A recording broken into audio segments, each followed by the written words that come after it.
안녕하세요. 북텔러 유엠입니다.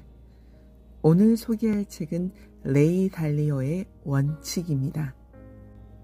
헤지펀드의 대부라고 불리는 레이 달리오는 타임지가 선정한 세계에서 가장 영향력 있는 100대 인물에 선정됐을 뿐 아니라 포춘이 선정한 세계 100대 부자의 이름을 올린 분이죠. 그는 그의 성공을 천재적 능력 때문이 아니라 원칙을 지킨 덕분이라고 합니다. 이 책에서 경영에서 발생할 수 있는 각 상황에 대처 가능한 수백 개의 원칙을 소개할 뿐 아니라 인생 경영에도 도움이 되는 원칙들을 소개하는 두꺼운 책입니다. 그럼 책 속으로 들어가 볼까요? 현실을 수용하고 대응하라. 현실이 어떻게 작동하고 그 현실에 어떻게 대응해야 하는지를 이해하는 것보다 더 중요한 것은 없다. 현실에 대응하는 자신의 정신 상태가 모든 것을 바꾸어 놓는다. 나는 인생이란 내가 직면한 문제들을 풀어야 할 수수께끼 게임이라고 생각하는 것이 도움이 된다는 사실을 발견했다. 수수께끼를 풀면서 미래에 일어날 수 있는 동일한 문제를 피할 수 있도록 도와주는 원칙이라는 보석을 얻었다. 이런 보석들을 계속해서 모아두면 나의 의사결정 과정이 발전하고 점점 더 높은 수준의 게임을 할 수 있는 단계로 올라간다. 높은 단계에서는 게임도 어려워지고 이해관계도 훨씬 복잡해진다. 게임을 하는 동안 모든 종류의 감정이 나타난다. 이런 감정들은 도움이 될 수도 있고 해가 될 수도 있다. 나의 감정과 이성이 충돌하지 않고 일치할 경우에만 행동할 수 있다면 더 좋은 결정을 내릴 수 있다. 현실이 어떻게 움직이는지 알고 내가 만들고 싶은 것을 상상하고 구현하는 것은 나에게 정말 신나는 일이다. 원대한 목표를 달성하기 위해 노력하는 과정에서 실패의 위험도 있고 앞으로 나아가기 위해 새로운 것을 배우고 발명해야 할 수도 있다. 나는 빠른 학습의 피드백 순환고리에 갇혀 있는 것은 즐거운 일이라고 생각한다. 마치 파도 타기 하는 사람이 가끔은 파도 속으로 들어가 위험한 상황에 처하기도 하지만 여전히 파도 타기를 좋아하는 것과 같다. 내 말을 오해해서는 안 된다. 나는 아직도 실패가 두렵고 고통스럽다. 하지만 실패를 긴 관점에서 보면 나는 실패를 극복할 것이고 대부분의 배움이 실패의 원인에 대해 곰곰이 생각해보는 것에서 나온다는 것을 알고 있다. 마라톤 선수가 고통을 이겨내고 운동 후 도취감, 러너스 하이를 경험하는 것처럼 나는 실패의 고통을 넘어 실패가 가져다주는 교훈을 즐긴다. 나는 연습을 통해 습관을 바꿀 수 있고 실패를 통한 배움의 기쁨을 경험할 수 있다고 믿는다. 극사실주의자가 되라. 현실을 수용하고 현실을 이해하고 현실에서 함께 일하는 것은 실용적이고 아름답다. 나는 초현실주의자가 되어 고통까지 포함해 현실의 모든 아름다움을 감상하는 방법을 배웠다. 그리고 실용적이지 못한 이상주의를 경멸하게 됐다. 내 말을 오해해서는 안 된다. 나는 꿈이 실현될 것을 믿는다. 나에게 꿈을 이루는 것보다 더 좋은 것은 없다. 꿈을 추구하는 것은 인생의 풍미를 더한다. 중요한 것은 위대한 업적을 이룩한 사람들은 게으른 몽상가가 아니라는 점이다. 그들은 철저히 현실에 기초하고 있다. 극사실주의자가 되는 것은 현명하게 꿈을 선택하고 꿈을 실현하는 데 도움을 줄 것이다. 다음에 설명하는 내용들은 거의 모든 경우에 진실로 드러났다. 꿈 더하기 현실 더하기 결단력은 성공적 인생. 성공하거나 발전하는 사람들은 현실을 지배하는 인과관계를 잘 이해하고 원하는 것을 얻기 위해 인과관계를 활용하는 원칙들을 가지고 있다. 정반대 또한 진실이다. 즉 현실에 기반을 두지 않은 이상주의자들은 문제만 일으키고 발전하지 못한다. 성공한 인생은 무엇일까? 우리 내면 깊은 곳에는 욕망이 있기 때문에 성공이 무엇인지 스스로 결정해야 한다. 나는 당신이 우주의 주인이나 집에서 TV만 보는 실업자 또는 다른 어떤 사람이 되고 싶은지에 대해 관심도 없고 알고 싶지도 않다. 어떤 사람들은 세상을 바꾸고 싶어하고 어떤 사람들은 세상과 조화를 이루며 인생을 즐기고 싶어한다. 어떤 것이든 상관없다. 자신이 가장 가치 있게 생각하는 것이 무엇인지 결정하고 그것을 성취하기 위한 방법들을 선택해야 한다. 잠깐 시간을 내서 다음 그림을 보며 당신이 어디쯤 있는지 생각해보라. 이것은 당신이 생각하고 선택할 단순한 문제이다. 당신 자신을 어디에 위치시키고 싶은가? 인생의 풍미를 즐긴다에서부터 영향을 미친다까지. 문제는 얼마나 많은 선택을 하느냐가 아니라 가능한 많은 것을 성취하기 위해 얼마나 열심히 일하는가이다. 나는 인생의 풍미를 즐기고 영향력을 미치는 것 모두를 열광적으로 원했다. 그리고 가능한 한 많은 것을 얻기 위해 열심히 일하는 것이 재미있었다. 나는 이 두 가지는 대략적으로 하나가 될 수 있고 서로를 강화시켜준다는 사실을 발견했다. 시간이 흐르면서 나는 인생에서 더 많은 것을 성취하기 위해 더 열심히 일해야 하는 것은 아님을 배웠다. 그것은 효율적으로 일하는 문제에 더 가까웠다. 효율적으로 일하는 것이 내 능력을 수백 배 더 향상시킬 수 있기 때문이다. 나는 당신이 원하는 것이 무엇인지 또는 그것을 얻기 위해 얼마나 열심히 일하는지에 대해서는 관심이 없다. 그것은 당신이 결정할 일이다. 무엇이 나의 노력과 시간을 가장 잘 활용하도록 도와주었는지에 대해 알려주려고 노력할 뿐이다. 가장 중요한 것은 다음과 같은 사실에서 벗어날 수 없다는 점이다. 진실이 좋은 결과를 만들어내는 가장 중요한 토대이다. 사람들은 자신이 원하는 것이 진실이 아닐 때 무엇이 진실인지 알아내려고 노력한다. 이것은 나쁜 것이다. 좋은 일은 자연스럽게 해결되기 때문에 나쁜 일을 이해하고 대응하는 것이 더 중요하다. 이런 나의 주장에 동의하는가? 그렇지 않다면 앞으로 내가 설명하는 내용이 도움이 되지 않을 것이다. 동의한다면 계속해서 읽기를 바란다. 극단적으로 열린 생각을 갖고 극단적으로 투명해져라. 어느 누구도 태어날 때부터 무엇이 진실인지 알지 못한다. 우리는 스스로 무엇이 진실인지 발견하거나 아니면 다른 사람을 믿고 따라야 한다.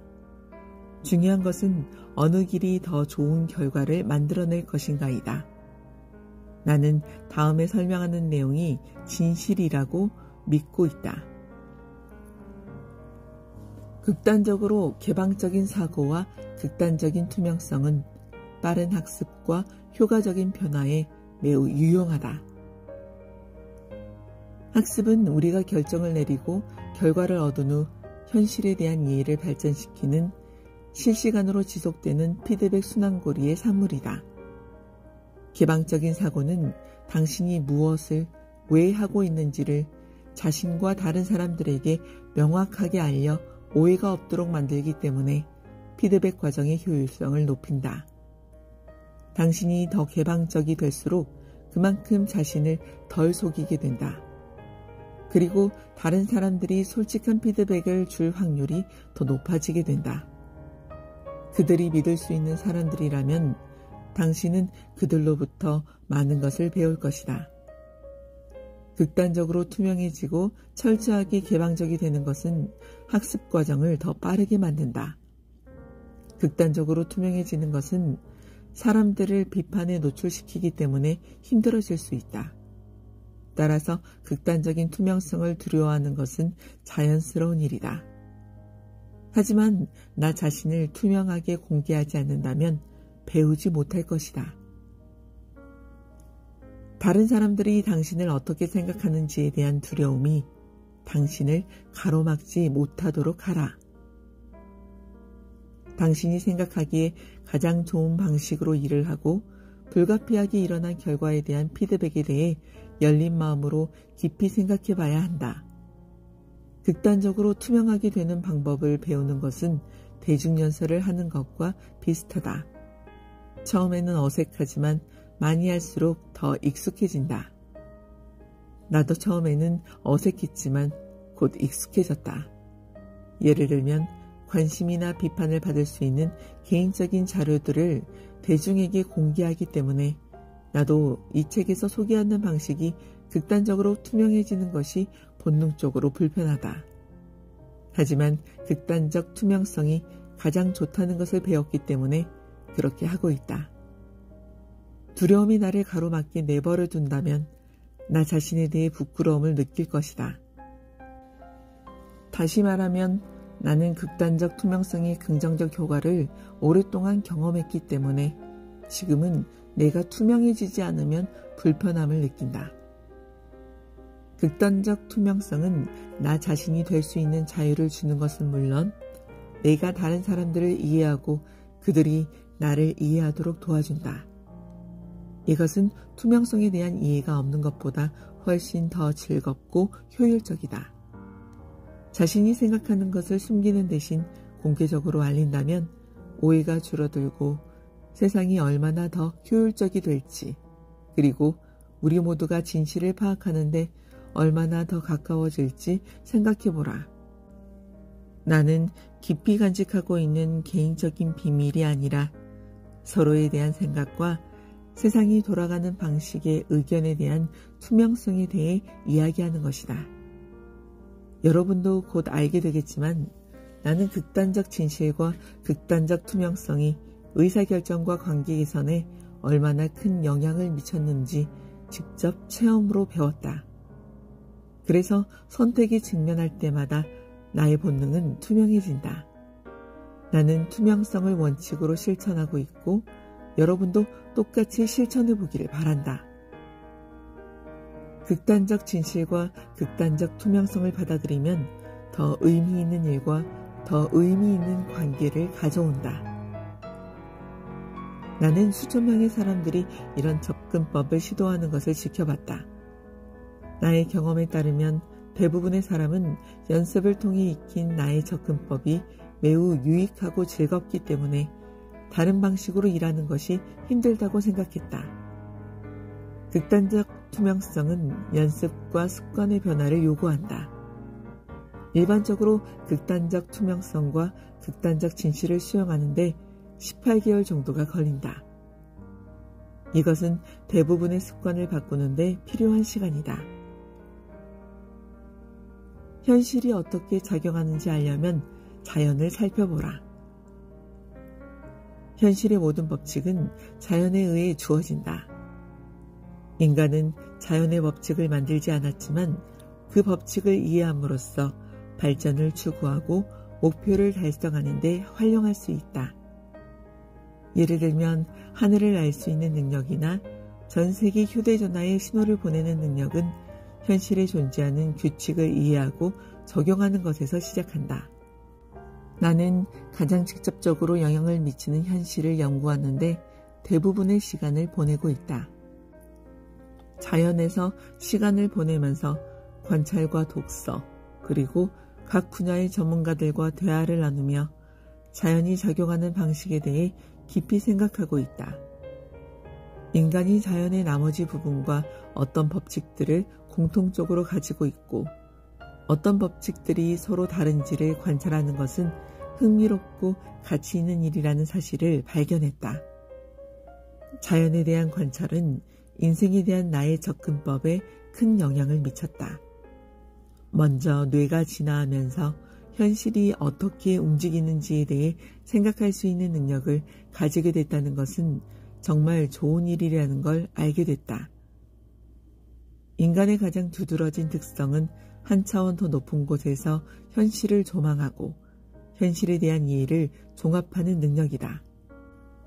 다른 동물들은 본능에 따라 행동하지만 인간은 자신을 뛰어넘어 환경과 시간 안에서 자신을 살펴볼 수 있다. 예를 들면 우리는 하늘을 나는 것, 수영을 하는 것, 그리고 아주 작은 것에서부터 우주에 이르기까지 수십억 개의 생물들이 시간에 따라 상호작용을 통해 진화하는 방법에 대해 깊이 생각할 수 있었다.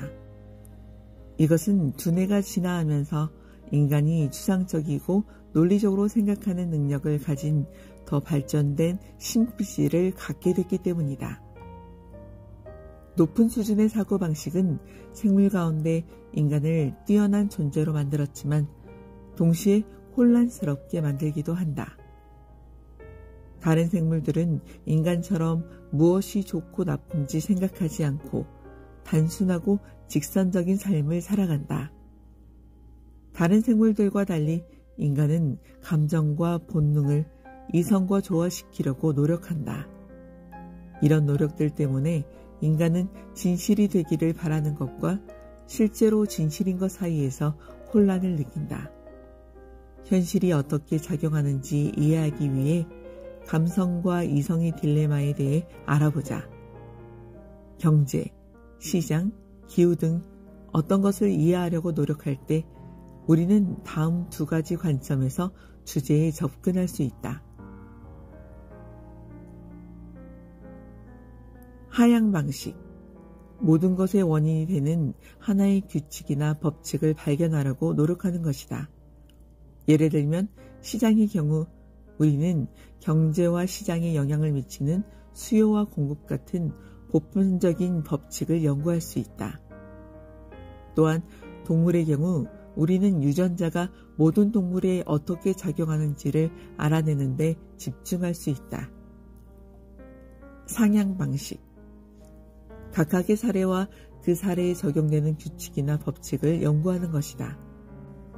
예를 들면 밀 시장에 적용되는 규칙이나 다른 동물과 오리를 차별화하는 유전자 서열처럼 특정한 규칙과 법칙을 찾으려고 노력하는 것이다. 하향 방식으로 사물을 보는 것은 보편적 법칙의 맥락에서 현실의 법칙과 우리 자신을 이해하는 가장 좋은 방법이다. 이것은 상향 방식의 관점이 가치가 없다는 뜻은 아니다. 사실 세계를 더 정확하게 이해하려면 두 가지 방법이 모두 필요하다. 각각의 사례를 살펴보는 상향 방식의 관점을 취함으로써 우리는 각 사례들을 지배한다고 예상되는 법칙에 대한 우리의 이론들과 상향 방식의 관점이 어떻게 일치하는지 알 수 있다. 양자가 모두 일치한다면 우리는 성공한 것이다. 하향 방식으로 자연을 관찰함으로써 우리는 인간의 본성이라고 부르는 것의 상당 부분이 실제로는 동물의 본성이라는 것을 알 수 있다. 이것은 인간의 뇌가 다른 동물들과 공통으로 가지고 있는 수백만 년에 걸친 유전자 학습이라는 과정을 통해 길들여졌기 때문이다. 인간과 다른 동물들은 공동의 뿌리와 법칙을 공유하고 있기 때문에 비슷한 속성과 한계를 가지고 있다. 예를 들면 동물의 세계에서는 암수의 생식 과정, 지각력을 높이기 위한 두 눈의 활용, 그리고 다른 많은 유사한 체계를 공유하고 있다. 이와 마찬가지로 우리의 뇌는 진화적 관점에서 인간보다 훨씬 오래된 동물적인 부분을 가지고 있다. 우리가 공통으로 가지고 있는 이런 법칙들은 중요하다. 하지만 우리 자신을 그냥 단순하게 보기만 한다면 이런 법칙들은 분명하게 보이지 않는다. 당신이 보편적인 법칙을 이해하기 위해 한 종류의 동물을 관찰했다면 실패할 것이다. 마찬가지로 보편적인 법칙을 이해하기 위해 인간만을 관찰한다고 해도 똑같이 실패할 것이다. 인간은 천만 종의 생물 가운데 하나이고 원자를 합치고 분리하는 힘이 만들어낸 수십억 개의 존재 가운데 하나일 뿐이다. 하지만 대부분의 사람은 자기 자신과 자신이 쌓아 올린 탑에만 집중하는 개미들과 비슷하다. 즉, 사람들은 우주가 자신을 중심으로 돌고 있다고 믿으며 모든 생물에게 적용되는 보편적인 법칙에 관심을 기울이지 않는다. 나는 자연의 관점에서 사물을 바라보는 것이 현실에 대한 보편적 법칙과 현실에 대응하는 원칙들을 찾아내려고 노력하는데 도움이 된다는 것을 발견했다.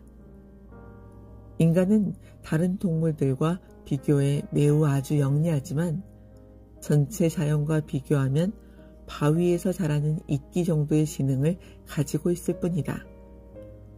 우리는 우주에 있는 사물들과 생물들은 말할 필요도 없고 모기 한 마리도 만들어낼 능력이 없다. 그래서 자연이 나보다 더 똑똑하다는 전제를 받아들이고 자연을 통해 현실의 작용 법칙을 배우려고 한다. 사물들이 어떻게 되어야 한다는 당신의 관점에 집착해서는 안 된다. 그러면 실제 사물들이 어떤 것인지 배울 기회를 놓칠 수 있기 때문이다. 우리의 편견이 객관성을 방해하지 않도록 해야 한다. 좋은 결과를 얻기 위해서 우리는 감정적이 아니라 분석적이 될 필요가 있다. 나는 자연에 있는 어떤 것이 잘못됐음을 관찰할 때마다 내가 틀렸다고 가정한다. 그리고 왜 자연이 하는 일이 합리적인지를 알아내려고 노력한다. 이것은 나에게 많은 것을 가르쳐 주었다. 1. 무엇이 좋고 무엇이 나쁜지. 2. 내 인생의 목적이 무엇인지. 3. 가장 중요한 선택에 직면했을 때 내가 무엇을 해야 하는지에 대한 나의 사고방식을 변화시켰다. 간단한 사례를 통해 그 이유를 설명하겠다. 오래전 아프리카를 방문했을 때 한 무리의 하이에나들이 어린 영양을 공격해 잡아먹는 장면을 목격했다. 나의 반응은 본능적이었다. 영양에 대해 동정심을 느꼈고 내가 목격한 것이 끔찍하다고 생각했다. 하지만 나의 이런 반응은 그 광경이 끔찍했기 때문이었을까? 아니면 실제로는 멋있는 것인데 끔찍한 것이라고 믿는 편견 때문이었을까? 나는 생각에 잠겼다. 내가 목격한 일이 발생하지 않았다면 세계가 더 좋은 곳이 됐을까? 아니면 더 나쁜 곳이 됐을까? 이런 관점은 2차, 3차 결과에 대해 생각하도록 이끌었고 나는 세계가 더 나빠질 것이라는 사실을 알 수 있었다. 자연은 개인이 아니라 전체를 위해 최적화되어 있다. 하지만 대부분의 사람은 자신에게 영향을 미치는가에만 초점을 맞춰 좋고 나쁨을 판단한다. 내가 본 것은 자연이 작동하는 하나의 과정이었고 이것은 인간이 발명한 그 어떤 절차나 과정보다 전체를 발전시키는데 훨씬 더 효율적이다. 대부분의 사람은 어떤 것이 자신에게 나쁘거나 자신이 나쁘다고 공감한다면 더 좋은 것임에도 이를 무시하고 나쁘다고 말한다. 이런 경향은 집단의 경우에도 마찬가지다. 한 종교는 교인들이 옳은 일을 한다는 상호 확신 속에서 서로를 죽일 수 있는 정도로 자신들의 믿음은 좋은 것이고 다른 종교는 나쁘다고 생각한다. 일반적으로 사람들이 상충하는 믿음이나 이해관계 때문에 다른 사람의 눈을 통해 사물을 볼 수 없다. 이것은 좋지 않을 뿐더러 합리적이지도 않다. 사람들이 자신에게 도움이 되는 것을 좋아하고 해를 입히는 것을 싫어하는 것은 이해할 수 있다. 하지만 개인에게 어떤 영향을 미치는가라는 절대적인 기준에만 입각해 어떤 것이 좋거나 나쁘다고 말하는 것은 이해할 수 없다. 이렇게 생각하는 것은 개인이 원하는 것이 전체를 위한 선보다 더 중요하다고 전제하는 것이다. 내 생각에 자연은 전체를 위해 최적화되어 있고 전체에 좋은 것이 선이라고 정의한다. 그래서 나는 다음과 같은 일반적인 규칙을 믿게 되었다. 어떤 것이 좋다는 것은 전체의 발전에 기여하고 현실의 법칙들과 일치하는 방향으로 작동해야 한다. 이것이 가장 큰 보상이다. 예를 들면 당신이 세계를 가치 있게 평가하는 무언가를 발견한다면 당신에게 보상이 주어질 것이다. 반대로 현실은 제 기능을 하지 못하고 진화의 경로에서 벗어나는 사람들이나 동물들, 그리고 사물들에게 벌을 주려는 경향이 있다. 모든 것에 대해 무엇이 진실인지를 살펴보는 과정에서 나는 진화에 대한 다음과 같은 믿음을 가지게 되었다. 진화는 우주에서 가장 위대한 힘이다. 진화는 유일하게 영원한 것이고 모든 것의 원동력이다. 물질을 구성하는 기본 입자인 원자에서부터 전체 우주까지 모든 것이 진화하고 있다. 시간이 지나면 모든 것이 죽고 사라지지만 진실은 진화의 형태로 재구성된다. 에너지는 파괴될 수 없고 단지 재구성될 수 있을 뿐이라는 사실을 기억하라. 그래서 동일한 것은 계속해서 해체되고 다른 형태로 합쳐지는 것이다. 이런 과정 뒤에 있는 힘이 바로 진화이다. 예를 들면 살아있는 모든 것의 1차 목적은 시간을 통해 생명을 진화하는 유전자를 전수하는 운반 수단으로서 행동하는 것이다. 개별 생물체 안에 존재하는 유전자는 아주 오래전부터 있었고 유전자를 전해주는 개체들이 죽은 이후에도 유전자는 점점 더 진화한 형태로 계속해서 남을 것이다. 진화에 대해 생각하면서 나는 진화는 생명 이외의 형태로도 존재하고 유전자 외의 다른 전달 체계를 통해서도 진행된다는 것을 깨달았다. 기술, 언어, 그리고 다른 모든 것은 진화한다. 예를 들어 지식은 한 세대에서 다른 세대로 전수되고 발전한다는 점에서 유전자와 비슷하다. 수세대에 걸쳐 인간에 대한 지식의 영향력은 유전자 암호만큼 또는 그보다 더 클 수 있다. 진화는 일반적으로 발전적인 방향으로 움직이는 적응 과정이기 때문에 좋은 것이다. 상품, 조직, 인간의 능력 등 모든 것이 시간을 통해 비슷한 방향으로 진화한다. 진화는 만물이 적응해서 발전하거나 아니면 죽는 과정이다. 나는 진화 과정이 다음의 그림들과 비슷하다고 생각한다. 진화는 가치가 하락하는 것들의 혜택을 제공하는 적응과 발명으로 구성되어 있다.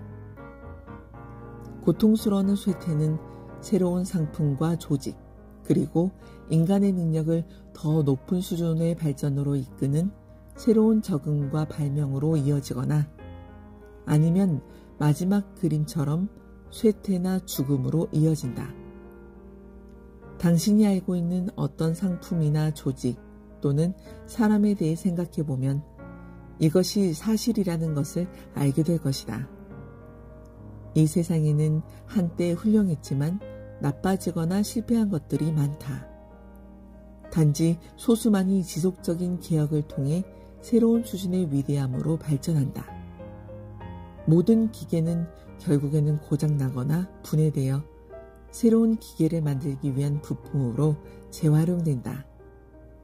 인간도 마찬가지다. 인간도 이 세상의 일부이기 때문에 이런 사실은 가끔씩 우리를 슬프게 한다.